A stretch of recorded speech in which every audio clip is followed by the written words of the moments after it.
Hello friends, welcome to Aptiviz. और आज हम लोग इंडियन पॉलिटी सीरीज को ही कंटिन्यू कर रहे हैं और इंडियन पॉलिटी सीरीज का अगला टॉपिक जो है द प्राइम मिनिस्टर यानी कि प्रधानमंत्री, वो हम इस वीडियो में डिस्कस करेंगे। तो चलिए आज के टॉपिक को शुरू करते हैं। आज का टॉपिक है जी हमारे पास द प्राइम मिनिस्टर, जिसे हम क्या कहते हैं, प्रधानमंत्री कहते हैं। देखिए, अगर आप प्रधानमंत्री की बात करें तो हमारे पास जो प्राइम मिनिस्टर होता है ये काउंसिल ऑफ मिनिस्टर्स का हेड होता है।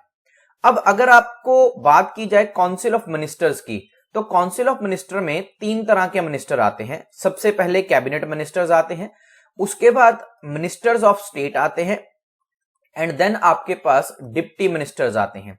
इसमें से जो सबसे अहम है आपके पास, वो आपके पास कैबिनेट मिनिस्टर्स रहते हैं, क्योंकि कैबिनेट मिनिस्टर्स के पास ही जितनी भी हमारे पास इंपॉर्टेंट मिनिस्ट्रीज होती हैं वो सारी उनको दी जाती हैं। For example defence, home, finance, railway, IT, तो ये सारी इनके पास होती है।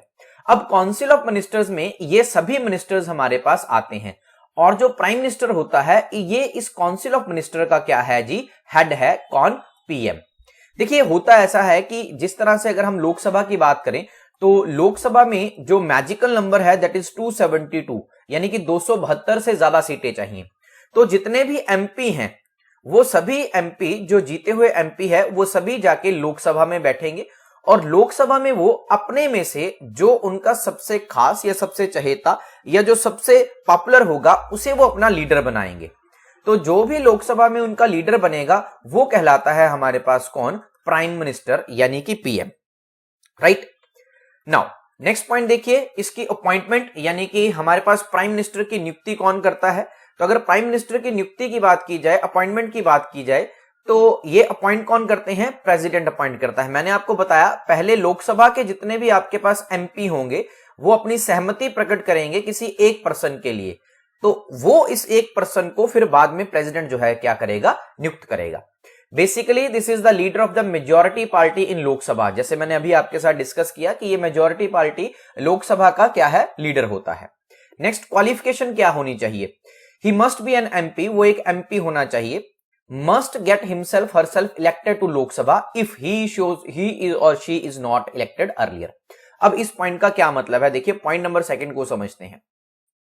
यहां पे इनके बोलने का यह मतलब है कि अगर आपके पास कोई भी व्यक्ति ऐसा है जो एमपी नहीं है और अगर आपने उसे पीएम की सीट पे बिठाया है तो उसे किसी एक पर्टिकुलर सीट से इलेक्शन लड़ना होगा और जीत के दिखाना होगा विद इन द 6 मंथ। अगर वो ऐसा कर पाता है तो ही उसे हम जो है पीएम नियुक्त करेंगे, अदरवाइज उसे सरकार जो है वो गिर जाएगी और दोबारा से क्या होंगे? इलेक्शन होंगे। नेक्स्ट पॉइंट देखिए जी, फंक्शंस क्या होते हैं, कार्य क्या क्या है हमारे पास, पीएम के मेन काम क्या है। तो सबसे पहले सिलेक्ट अदर मिनिस्टर्स, तो जितने भी बाकी मिनिस्टर्स हैं उन सब की नियुक्ति कौन करता है? हमारा पीएम ही करता है। देन प्रिजाइड्स ओवर कैबिनेट मीटिंग्स, तो जितनी भी कैबिनेट मीटिंग्स होगी उन सभी का हेड कौन होगा? हमारे पास प्राइम मिनिस्टर ही होगा। ये हमारे पास एक प्रिंसिपल लिंक होता है जी between the president and the cabinet, यानी कि प्रेसिडेंट और कैबिनेट के बीच में ये एक प्रिंसिपल लिंक है हमारे पास। Next, keep the president informed of the decisions of the council of ministers, तो काउंसिल ऑफ मिनिस्टर का जो भी डिसीजन होगा उसको वो प्रेसिडेंट तक क्या है? पहुंचाएगा। ही is the leader of Lok Sabha, तो लोकसभा का लीडर कौन होता है? हमारे पास प्राइम मिनिस्टर ही होता है।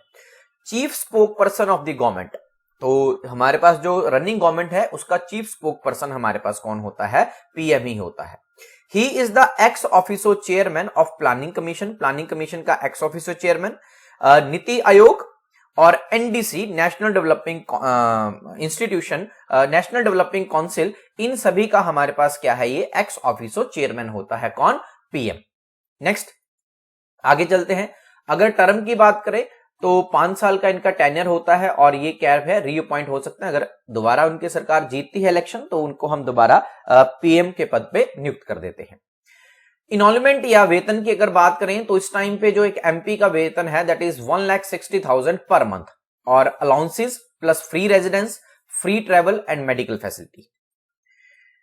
अब हम नेक्स्ट जो बात करेंगे वो हम बात करेंगे कुछ important prime ministers of India के बारे में और एक एक करके हम उनको इस स्लाइड में डिस्कस करेंगे। तो सबसे पहले हम बात करते हैं जवाहरलाल नेहरू जी की, और ये 1947 से लेकर 1964 तक हमारे जो है क्या रहे हैं? पीएम रहे हैं।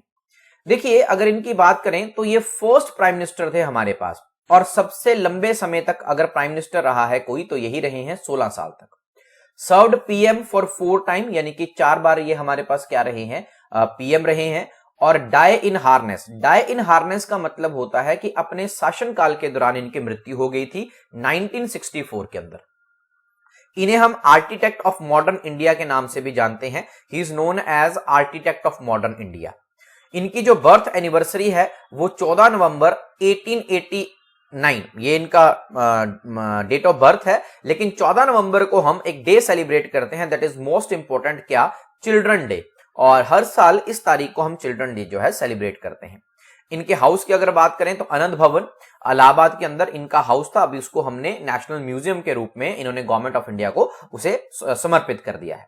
नेक्स्ट, नेहरू जी की कुछ बुक्स हैं इंपॉर्टेंट, तो वेरी वेरी इंपॉर्टेंट। पहली book the discovery of India, second glimpses of world history, and उनकी जो ऑटोबायोग्राफी है दैट इज टुवर्ड्स फ्रीडम। तो ये कुछ इंपॉर्टेंट किताबें हैं जवाहरलाल नेहरू जी के जीवन से। और आपको जितने पॉइंट्स मैंने बताए हैं ये प्लीज आप याद रखिए। कंपटीशन में जितने भी आपके पास कॉम्पिटिटिव एग्जाम्स हैं उन सभी में यहां से ये काफी इंपॉर्टेंट है।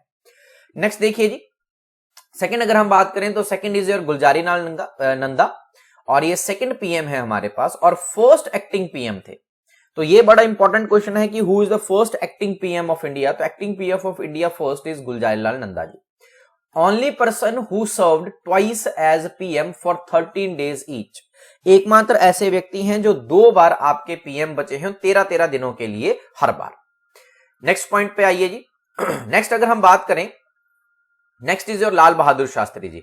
He is also very important. 64 to 66 जो है ये हमारे पास पीएम रहे हैं। तो first PM to die abroad, यानी कि इंडिया से बाहर अगर कोई पीएम मरा हो तो लाल बहादुर शास्त्री जी, और ये ताशकंद समझौता करने गए थे। और Uzbekistan, that is the capital of Uzbekistan, Tashkent, तो यहां पे इनकी जो है वो डेथ हुई थी। इनका जो ओरिजिनल नाम था वो था लाल बहादुर। शास्त्री शब्द जो इनके नाम के साथ जुड़ा था, इन्होंने देखिए काशी विद्यापीठ वाराणसी से शास्त्री की डिग्री प्राप्त की थी, इसलिए इनके नाम के साथ शास्त्री जोड़ा गया। नेक्स्ट पीएम जो हमारे पास है वो आते हैं जी हमारे पास इंदिरा गांधी जी। तो इंदिरा गांधी जी हमारे पास नेक्स्ट पीएम के रूप में 24/1/1977 से लेके 24/3/1977 तक ये हमारे पास जो है पीएम रही हैं, और ये पहली महिला प्रधानमंत्री रही हैं हमारी। तो अगर ऐसे पूछा जाए who is the first female prime minister of India, तो इंदिरा गांधी जी। नाउ इन्हें क्या किस नाम से जाना जाता था? He is also known as Priyadarshini, और इन्हें जो प्रियदर्शनी नाम दिया गया था ये रविंद्रनाथ टैगोर द्वारा नाम दिया था। काफी इंपॉर्टेंट क्वेश्चन है कि प्रियदर्शनी के नाम से किसे जाना जाता है। तो इंदिरा गांधी जी को प्रियदर्शनी के नाम से जाना जाता है, और ये नाम इन्हें रविंद्रनाथ टैगोर जी ने दिया था। रविंद्रनाथ टैगोर जी फर्स्ट ऐसे इंडियन है, नॉन यूरोपियन है, जिनको नोबेल प्राइज दिया गया था लिटरेचर के अंदर। और जो रविंद्रनाथ टैगोर जी हैं ये अपना पेन नेम यूज करते हैं। इनका जो पेन नेम है that is Bhanu. First person who belongs to Rajya Sabha during nomination as PM, और first PM to be assassinated in 1984। 1984 के अंदर इनकी असैसिनेशन कर दी गई थी। नेक्स्ट अगर हम बात करें तो अगले हमारे पास जो पीएम आते हैं दैट इज मोरारजी देसाई, और जो मोरारजी देसाई का ये टेन्योर था हमारे पास 77 से लेकर 79 तक रहे हैं। और सबसे ओल्ड एज पीएम अगर आपके कोई बने हैं तो वो मोरारजी देसाई है। इनकी जो एज थी 81 ईयर की एज में ये हमारे पास पीएम बने हैं, और फर्स्ट पीएम है जिन्होंने ऑफिस से रिजाइन किया था। ऐसा क्वेश्चन पूछा जाता है who is the first PM to resign from office, तो मोरारजी देसाई जी। नेक्स्ट देखिए जी, नेक्स्ट अगर हम बात करें तो अगला हमारे पास आता है जी चरण सिंह। तो चरण सिंह का जो टाइम पीरियड था दैट इज 1979 to 1980 तक, और the only PM he did not face parliament. This is the very important, यानी कि इन्होंने एक बार भी पार्लियामेंट को फेस नहीं किया। नेक्स्ट अगले पीएम की बात करते हैं जी। तो अगले पीएम हमारे पास आते हैं राजीव गांधी जी। इनकी खास बात यह थी कि ही इज द यंगेस्ट पीएम, हमसे सबसे कम उम्र के पीएम अगर बने हैं तो राजीव गांधी बने हैं, और he is pilot by profession, और इन्हें हम आईटी मैन भी कहते थे। जितनी भी इंडिया के अंदर आईटी सेक्टर में डेवलपमेंट हुई है that is all due to Rajiv Gandhi ji. Next अगले पीएम के बारे में बात करते हैं। तो next PM is your VP Singh, और he is the first PM to step down after vote of no confidence. ये जो वोट ऑफ नो कॉन्फिडेंस है, इसके लिए हम अलग से एक वीडियो आपको मोशंस के बारे में बना देंगे। वोट ऑफ नो कॉन्फिडेंस, अविश्वास प्रस्ताव, यानी कि जितने भी इनके लीडर्स हैं वो उनको इनके ऊपर विश्वास नहीं है, तो ये एक लोकसभा के अंदर ये जो मोशन है वो पास करवाया जाता है। अगर पास कर दिया जाए तो इन्हें रिजाइन करना पड़ता है, जो भी एक्टिंग पीएम हो। तो ये पहले ऐसे पीएम थे जिनको स्टेप डाउन किया था after vote of no confidence से। नेक्स्ट अगले पीएम की बात करते हैं। तो नेक्स्ट पीएम हमारे पास आते हैं जी, उनका नाम है पीवी नरसिम्हा राव। तो पीवी नरसिम्हा राव हमारे पास अगले नेक्स्ट पीएम है। तो 1991 से लेके 1996 तक जो है पीवी नरसिम्हा जी, इनका टाइम पीरियड था, और he is the first PM from south, यानी कि साउथ इंडिया से पहले पीएम हमारे ये थे। नेक्स्ट देखिए जी, अगले बात की जाए तो अटल बिहारी वाजपेयी जी 1996 और शॉर्टेस्ट टेन्योर 13 दिन के लिए जो है हमारे ये क्या बने थे, पीएम बने थे सिर्फ। नेक्स्ट आगे चलते हैं। Now doctor Manmohan Singh ji, he is the first Sikh prime minister of India, first Sikh prime minister of India. Next अगर हम बात करें तो दैट इज नरेंद्र मोदी, नमो नमा, फ्रॉम 2014 टू टिल डेट। तो ये था जी हमारे पास आज आपके पूरे प्राइम मिनिस्टर की डिटेल्स। तो होप ये था हमारे पास आज का सेशन। होप आप लोगों को ये सेशन अच्छा लगा होगा। अगर आप लोगों को ये सेशन अच्छा लगा है तो इसे अपने दोस्तों के साथ शेयर जरूर करें, और जिन लोगों ने हमारे चैनल को सब्सक्राइब नहीं किया है वो प्लीज हमारे चैनल को सब्सक्राइब कर लें, ताकि और ऐसे वीडियोस वो हमारे चैनल पे देख सके। Now thanks to be the part of activities. जय हिंद, जय भारत।